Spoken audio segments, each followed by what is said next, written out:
Hello everyone, today I'm super excited to share with you my craft roulette card from episode 158, which is a tunnel card and my process in how I make this card. I was extremely inspired by Natasha from Treasure Books and I was so excited to give this a go.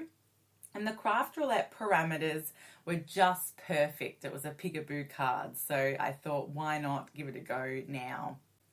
And if you're interested in making a tunnel card, I highly recommend going to Natasha's channel, which is called Treasure Books, and she has some fantastic tips and tricks as well on how to make these tunnel cards with some really cool examples as well.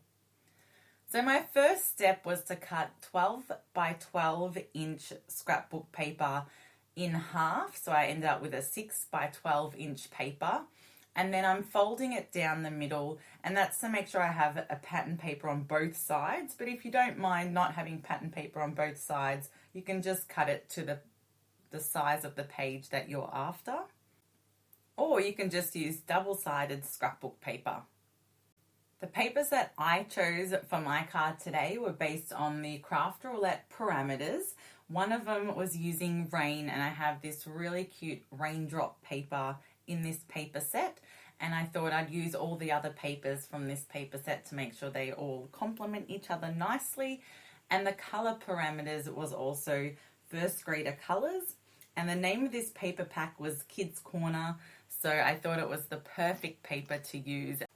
I then had to decide in what order I wanted all my papers in, so that was the final decision that I had. I wanted the raindrops to be at the very front, as it was one of the main parameters of the card.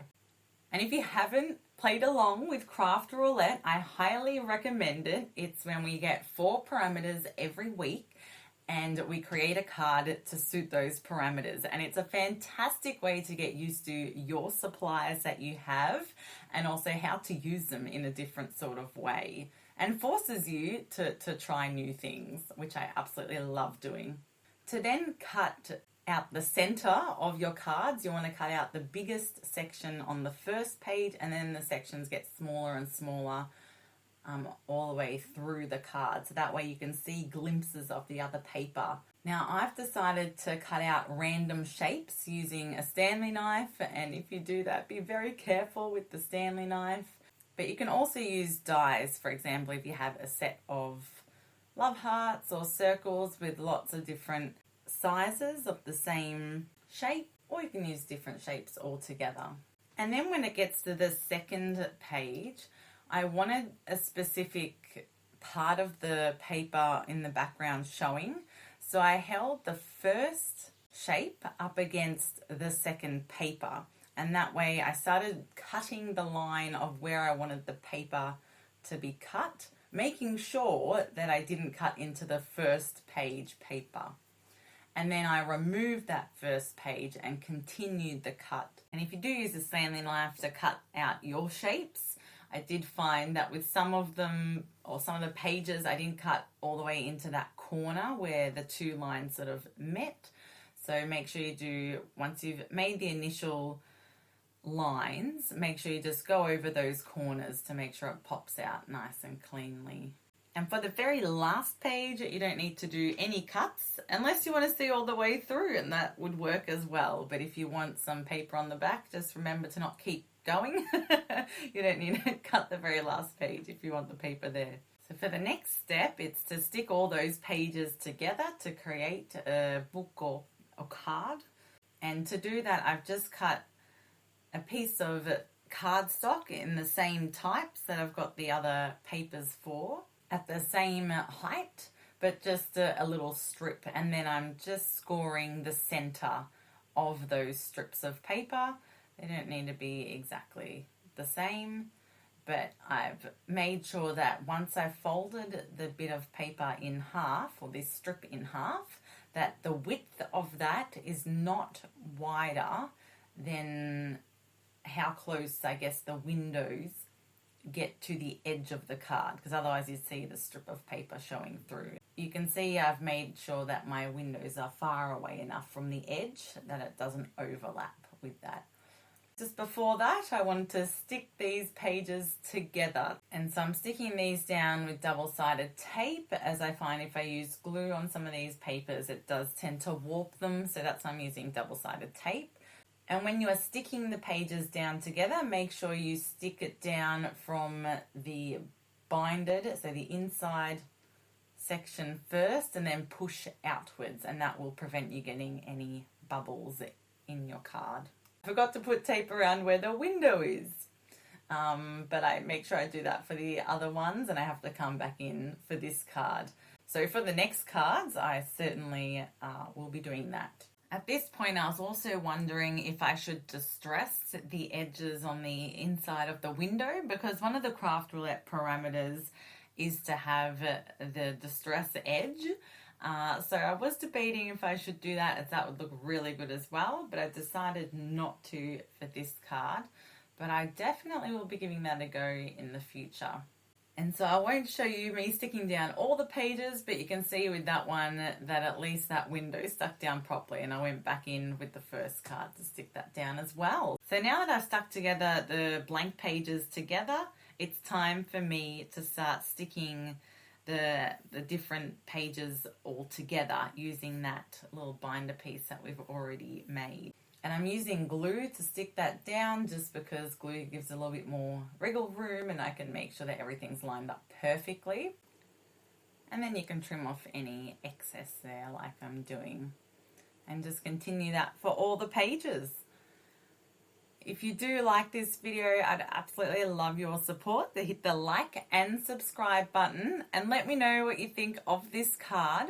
You can also go onto Craft Roulette onto Facebook and check out everyone else's cards for these parameters, or just search the hashtag Craft Roulette and see everyone's submissions. So it's really fun to see, and Craft Roulette also has a website which I'll add in my description box below, so it's easy for you to access and check it out. So once we have all the pages stuck together, you can either leave it like that, or you can add a cute little binder at the very end. And this is something I'm really glad Natasha went through, as she had a fantastic suggestion on how to create that binder piece. So I just cut another strip of the same pattern paper, and I'm just going to make 2 score lines in it. So we've got the centerpiece, which will be where the actual binder spine is, and the other 2 pieces which wrap around on each side. And we just glue down the 2 side pieces, not the actual binder. And that way the pages have movement space when you open the book or card.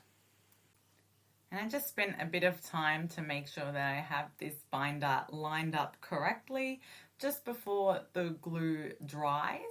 I'm using Helmer's Crafter's Choice Premium Craft Glue, as I find that one dries quite quickly, but gives me a few seconds to sort of play around with the positioning of the glue, but that way I don't need to hold it in place.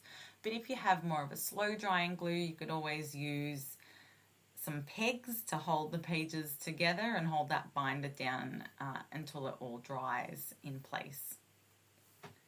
And now for the really fun part, and this is my favorite part of this type of card, and that's by cutting out a few different dies or images and deciding exactly where to place them on the card. And this is so much fun, and you decide what part peeks through, which is certainly why I thought it was a perfect type of card for a peekaboo based card for Craft Roulette.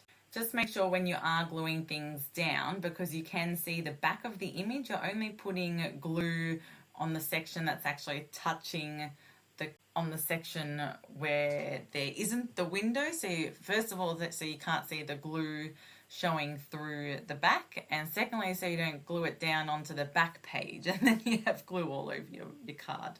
And so I'm really excited with how this final card turned out.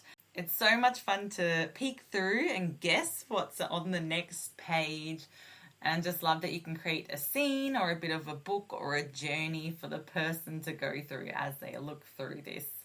Thank you so much for watching today. I think we've met all the parameters. It's a peekaboo card that you can peek through and see the little sun and the rainbow and all the other elements onto the background. The colours are certainly kid colours, lots of fun and bright, and the element is certainly there, being rain. We've got the raindrops on the front cover, and we've got the distress edges on the sentiments that are used throughout the whole card. So I think we've met all the parameters for Craft Roulette. And on the final page, I just want to leave it a bit blank so we can write a personal message for someone's birthday card. Thank you so much for joining me today. I hope you've really enjoyed this video, and I just can't wait to see what everyone creates for this episode of Craft Roulette. Until next time.